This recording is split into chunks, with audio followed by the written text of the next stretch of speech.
பரிசுத்த வேதாகமம் பழைய ஏற்பாடு 1 ராஜாக்கள் 18ஆம் அதிகாரம்.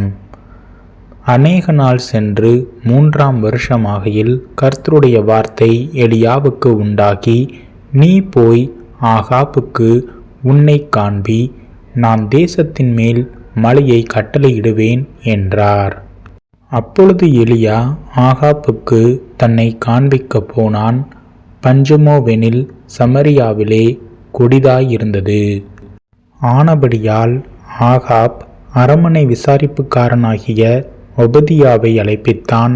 ஒபதியா கர்த்தருக்கு மிகவும் பயந்து நடக்கிறவனாயிருந்தான்.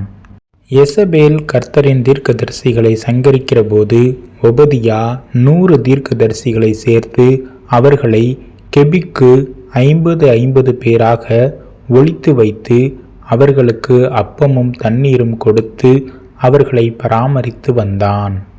ஆகாப் ஒபதியாவை பார்த்து, நீ தேசத்தில் இருக்கிற எல்லா நீரூற்றுகளிடத்திலும் எல்லா ஆறுகளிடத்திலும் போ, நாம் சகல மிருக ஜீவன்களையும் சாக கொடாமல் குதிரைகளையும் கோவேரி கழுதைகளையுமாவது உயிரோடே காப்பாற்றும்படிக்கு நமக்கு புல் அகப்படுமா என்று பார் என்றான். அப்படியே தேசத்தை சுற்றி பார்க்கும்படி அதை பகுத்து கொண்டு ஆகாப் ஒரு வழியாயும் ஒபதியா வேறொரு வழியாயும் போனார்கள். ஒபதியா வழியில் போகும்போது எலியா அவனுக்கு எதிர்பட்டான். அவன் இவனை இன்னான் என்று அறிந்து முகம் குப்புற விழுந்து, நீர் என் ஆண்டவனாகிய எலியா அல்லவா என்று கேட்டதற்கு அவன், நான் தான், நீ போய் இதோ எலியா வந்திருக்கிறான் என்று உன் ஆண்டவனுக்கு சொல் என்றான். அதற்கு அவன், ஆகாப் என்னை கொன்று போடும்படிக்கு நீர் உமது அடியானை அவன் கையில் ஒப்புக்கொடுக்க நான் என்ன பாவம் செய்தேன்? உம்மை தேடும்படி என் ஆண்டவன் மனுஷரை அனுப்பாத ஜாதியும் ராஜ்யமும் இல்லை என்று உம்முடைய தேவனாகிய கர்த்தரின் ஜீவனை கொண்டு சொல்லுகிறேன். நீர் இல்லை என்று அவர்கள் சொன்னபோது அவன் அந்த ராஜ்யத்தையும் அந்த ஜாதியையும் உம்மை காணவில்லை என்று சத்தியம் வாங்கி கொண்டான். இப்போதும் நீ போய் உன் ஆண்டவனுக்கு இதோ எலியா வந்திருக்கிறான் என்று சொல் என்று நீர் சொல்லுகிறீரே. நான் உம்மை விட்டு போனவுடனே ஒருவேளை கர்த்தருடைய ஆவியானவர் உம்மை எடுத்து நான் அறியாத இடத்திற்கு கொண்டு போவார். அப்பொழுது நான் ஆகாபிடத்திற்கு போய் அறிவித்த பின்பு அவன் உம்மை காணாவிட்டால் என்னை கொன்று போடுவானே. உமது அடியானாகிய நான் சிறு வயது முதல் கர்த்தருக்கு பயந்து நடக்கிறவன்.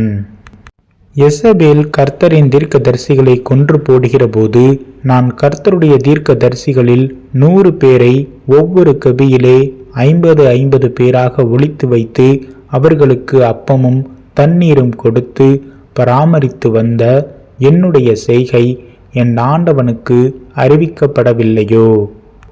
இப்போதும் என் ஆண்டவன் என்னை கொன்று போடும்படியாக நீர் இதோ எலியா வந்திருக்கிறான் என்று போய் அவனுக்கு சொல் என்று சொல்லுகிறீரே என்றான். அதற்கு எலியா, இன்றைக்கு என்னை அவனுக்கு காண்பிப்பேன் என்று சேனைகளின் கர்த்தருக்கு முன்பாக நிற்கிற நான் அவருடைய ஜீவனை கொண்டு சொல்லுகிறேன் என்றான். அப்பொழுது ஒபதியா போய் ஆகாப்பை சந்தித்து அவனுக்கு அதை அறிவித்தவுடனே ஆகாப் எலியாவை சந்திக்கப் போனான். ஆகாப் எலியாவை கண்டபோது ஆகாப் அவனை நோக்கி, இஸ்ரவேலை கலங்க பண்ணுகிறவன் நீ அல்லவா என்றான். அதற்கு அவன், இஸ்ரவேலை கலங்க பண்ணுகிறவன் நான் அல்ல, கர்த்தரின் கட்டளைகளை விட்டு பாகால்களை பின்பற்றினதினால் நீரும் உம்முடைய தகப்பன் வீட்டாருமே இஸ்ரவேலை கலங்க பண்ணுகிறவர்கள். இப்போதும் கர்மேல் பர்வதத்திலே இஸ்ரவேல் அனைத்தையும் பாகாலின் தீர்க்கதரிசிகள் 450 பேரையும் யெசபேலின் பந்தியிலே சாப்பிடுகிற தோப்பு விக்கிரகத்தின் தீர்க்கதரிசிகள் 400 பேரையும் என்னிடத்தில் கூட்டிக் கொண்டு வர ஆட்களை அனுப்பும் என்றான். அப்படியே ஆகாப் இஸ்ரவேல் புத்திரர் எல்லாரிடத்திலும் ஆட்களை அனுப்பி கர்மேல் பர்வதத்திலே அந்த தீர்க்கதரிசிகளை கூடி வரும்படி செய்தான். அப்பொழுது எலியா சகல ஜனத்தண்டைக்கும் வந்து, நீங்கள் எந்த மட்டும் 2 நினைவுகளால் குந்தி குந்தி நடப்பீர்கள்? கர்த்தர் தெய்வமானால் அவரை பின்பற்றுங்கள், பாகால் தெய்வமானால் அவனை பின்பற்றுங்கள் என்றான். ஜனங்கள் பிரதியுத்தரமாக அவனுக்கு ஒன்றும் சொல்லவில்லை. அப்பொழுது எலியா ஜனங்களை நோக்கி, கர்த்தரின் தீர்க்கதரிசிகளில் மீந்திருக்கிறவன் நான் ஒருவன், பாகாலின் தீர்க்கதரிசிகளோ 450 பேர். இப்போதும் 2 காளைகளை எங்களிடத்தில் கொண்டு வரட்டும். ஒரு காளையை அவர்கள் தெரிந்து கொண்டு அதை சந்து சந்தாக துண்டித்து நெருப்பு போடாமல் விறகுகளின் மேல் வைக்க கடவர்கள். நான் மற்ற காளையை அப்படியே செய்து நெருப்பு போடாமல் விறகுகளின் மேல் வைப்பேன். நீங்கள் உங்கள் தேவனுடைய நாமத்தை சொல்லி கூப்பிடுங்கள். நான் கர்த்தருடைய நாமத்தை சொல்லி கூப்பிடுவேன். அப்பொழுது அக்கினியினால் உத்தரவு அருளும் தெய்வமே தெய்வம் என்றான். அதற்கு ஜனங்கள் எல்லாரும் இது நல்ல வார்த்தை என்றார்கள். அப்பொழுது எலியா பாகாலின் தீர்க்கதரிசிகளை நோக்கி, நீங்கள் அநேகரானதால் நீங்களே முந்தி ஒரு காளையை தெரிந்து கொண்டு அதை ஆயத்தம் பண்ணி நெருப்பு போடாமல் உங்கள் தேவனுடைய நாமத்தை சொல்லி கூப்பிடுங்கள் என்றான்.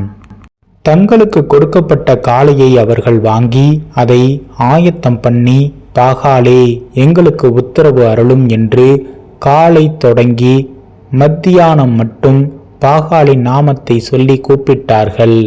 ஆனாலும் ஒரு சத்தமும் பிறக்கவில்லை, மறு உத்தரவு கொடுப்பாருமில்லை. அவர்கள் கட்டின பலிபீடத்திற்கு எதிரே குதித்து ஆடினார்கள். மத்தியான வேளையிலே எலியா அவர்களை பரியாசம் பண்ணி, உரத்த சத்தமாய் கூப்பிடுங்கள், அவன் தேவனாமே, அவன் தியானத்தில் இருப்பான், அல்லது அலுவலாயிருப்பான், அல்லது பிரயாணம் போயிருப்பான், அல்லது தூங்கினாலும் தூங்குவான், அவனை எழுப்ப வேண்டியதாக்கும் என்றான். அவர்கள் உரத்த சத்தமாய் கூப்பிட்டு தங்கள் வழக்கத்தின்படியே இரத்தம் தங்கள் மேல் வடியும் மட்டும் கத்திகளாலும் ஈட்டிகளாலும் தங்களை கீறிக்கொண்டார்கள். மத்தியான வேளை சென்ற பின்பு அந்தி பலி செலுத்தும் நேரமட்டாக சன்னதம் சொல்லிக் கொண்டிருந்தார்கள். ஆனாலும் ஒரு சத்தமும் பிறக்கவில்லை, மறு உத்தரவு கொடுப்பாரும் இல்லை, கவனிப்பாரும் இல்லை. அப்பொழுது எலியா சகல ஜனங்களையும் நோக்கி, என் கிட்டே வாருங்கள் என்றான். சகல ஜனங்களும் அவன் கிட்டே வந்தபோது தகர்க்கப்பட்ட கர்த்தருடைய பலிபீடத்தை அவன் செப்பனிட்டு, உனக்கு இஸ்ரவேல் என்னும் பேர் இருப்பதாக என்று சொல்லி கர்த்தருடைய வார்த்தையை பெற்ற யாக்கோபுடைய குமாரரால் உண்டான கோத்திரங்களுடைய இலக்கத்தின்படியே 12 கற்களை எடுத்து அந்த கற்களாலே கர்த்தருடைய நாமத்திற்கென்று ஒரு பலிபீடத்தை கட்டி பலிபீடத்தை சுற்றிலும் தானியம் அளக்கிற 2 படி விதை விதைக்கத்தக்க இடமான ஒரு வாய்க்காலை உண்டாக்கி விறகுகளை அடுக்கி ஒரு காளையை சந்து சந்தாக துண்டித்து விறகுகளின் மேல் வைத்தான்.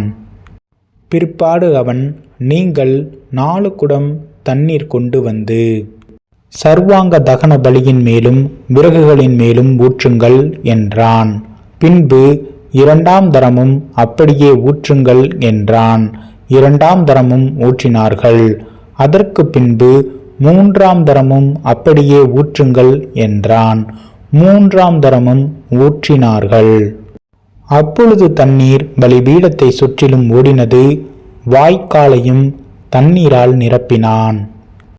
அந்தி பலி செலுத்தும் நேரத்திலே தீர்க்கதரிசியாகிய எலியா வந்து, ஆபிரகாமுக்கும் ஈசாக்குக்கும் யாக்கோபுக்கும் தேவனாகிய கர்த்தாவே, இஸ்ரவேலிலே நீர் தேவன் என்றும் நான் உம்முடைய ஊழியக்காரன் என்றும் நான் இந்த காரியங்களை எல்லாம் உம்முடைய வார்த்தையின்படியே செய்தேன் என்றும் இன்றைக்கு விளங்க பண்ணும். கர்த்தாவே, நீர் தேவனாகிய கர்த்தர் என்றும் தேவரீர் தங்கள் இருதயத்தை மறுபடியும் திறப்பினீர் என்றும் இந்த ஜனங்கள் அறியும்படிக்கு என்னை கேட்டருளும், என்னை கேட்டருளும் என்றான். அப்பொழுது கர்த்தரிடத்தில் இருந்து அக்கினி இறங்கி அந்த சர்வாங்க தகன பலியையும் விறகுகளையும் கற்களையும் மண்ணையும் பட்சித்து வாய்க்காலில் இருந்த தண்ணீரையும் நக்கி போட்டது. ஜனங்கள் எல்லோரும் இதை கண்டபோது முகம் குப்புற விழுந்து கர்த்தரே தெய்வம், கர்த்தரே தெய்வம் என்றார்கள். அப்பொழுது எலியா அவர்களை நோக்கி, நீங்கள் பாகாலின் தீர்க்கதரிசிகளில் ஒருவனும் தப்பி போகாதபடிக்கு அவர்களை பிடியுங்கள் என்றான். அவர்களை பிடித்தபோது எலியா அவர்களை கீழே கீசோன் ஆற்றங்கரையிலே கொண்டு போய் அங்கே அவர்களை வெட்டி போட்டான். பின்பு எலியா ஆகாபை நோக்கி, நீர் போம், போஜனபானம் பண்ணும், பெருமழையின் இரைச்சல் கேட்கப்படுகிறது என்றான். ஆகாப் போஜனபானம் பண்ண போனான். பின்பு எலியா கர்மேல் பர்வதத்தினுடைய சிகரத்தின் மேல் ஏறி தரையிலே பணிந்து தன் முகம் தன் முழங்காலில் பட குனிந்து தன் ஊழியக்காரனை நோக்கி, நீ போய் சமுத்திர முகமாய் பார் என்றான். அவன் போய் பார்த்து ஒன்றுமில்லை என்றான்.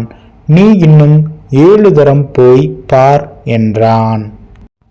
7ஆம் தரம் இவன், இதோ சமுத்திரத்தில் இருந்து ஒரு மனுஷனுடைய உள்ளங்கை அத்தனை சிறிய மேகம் எழும்புகிறது என்றான். அப்பொழுது அவன், நீ போய் ஆகாபை நோக்கி, மழை உம்மை தடை செய்யாதபடிக்கு இரதத்தை பூட்டி போய்விடும் என்று சொல் என்றான். அதற்குள்ளாக வானம் மேகங்களினாலும் காற்றினாலும் கருத்து பெருமழை உண்டாயிற்று. ஆகாப் இரதத்தில் ஏறி இஸ்ரேலுக்கு போனான். கர்த்தருடைய கை எலியாவின் மேல் இருந்ததினால் அவன் தன் அறையை கட்டிக்கொண்டு இஸ்ரேலுக்கு வருமட்டாக ஆகாப்புக்கு முன் ஓடிப்போனான்.